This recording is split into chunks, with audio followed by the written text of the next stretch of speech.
വെള്ളിക്കുളങ്ങരയിൽ ഭാര്യയെ തിളയ്ക്കുന്ന കഞ്ഞിയിലേക്ക് തല മുക്കിപ്പിടിച്ച് കൊലപ്പെടുത്താൻ ശ്രമിച്ച സംഭവത്തിൽ ഭർത്താവ് അറസ്റ്റിൽ. കുറ്റിച്ചിറ വെട്ടിക്കുഴി പുലിക്കുന്നേൽ വീട്ടിൽ 30 വയസ്സുള്ള ഡെറിനെയാണ് വെള്ളിക്കുളങ്ങര പോലീസ് അറസ്റ്റ് ചെയ്തത്. പോലീസ് പറയുന്നത് ഇങ്ങനെ: ഇക്കഴിഞ്ഞ ഫെബ്രുവരി 3-ാം തീയതിയാണ് സംഭവം.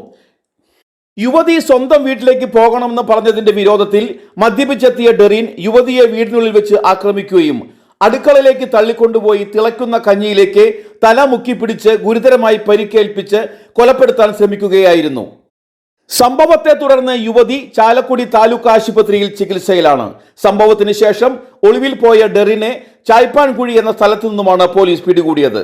Vellikulangara police station inspector K Krishnan, sub inspector Sunilkumar, senior civil police officer K O Shaju, civil police officer K C Ajith Kumar, home guard Pradeep എന്നിവർ ചേർന്നാണ് പ്രതിയെ അറസ്റ്റ് ചെയ്തത്. അറസ്റ്റിലായ ഡെറിൻ വെള്ളിക്കുളങ്ങര പോലീസ് സ്റ്റേഷനിൽ റൌഡിയാണ്.